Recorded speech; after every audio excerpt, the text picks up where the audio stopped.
Dans la nuit du 1er juin, l'Assemblée nationale a adopté une proposition de loi à l'unanimité dans le cadre de la protection de l'enfance. Cette loi a pour but de renforcer le contrôle sur les adultes qui vont devoir travailler avec les enfants dans le milieu scolaire ou dans le milieu périscolaire. Afin d'éviter toute violence sexuelle sur les enfants, je peux donner l'exemple du scandale des violences sexuelles sur les enfants dans le milieu périscolaire apparu récemment dans l'actualité.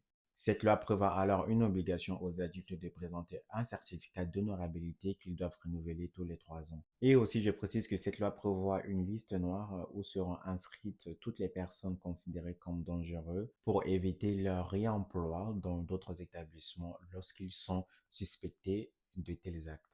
Je précise tout de même que cette loi est une reconnaissance de l'État envers les victimes de son fait d'avoir permis à ces violences de perdurer dans le temps. En ce sens, cette loi est née de la commission d'enquête qui a été menée notamment sur les violences qui ont eu lieu dans l'établissement Betaram.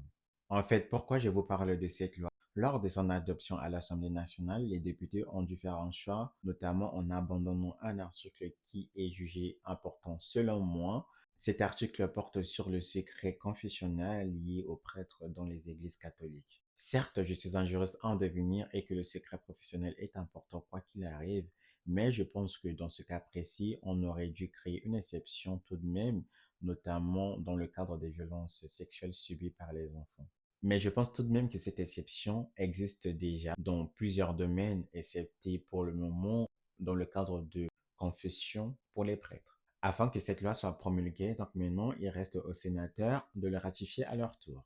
So, next video.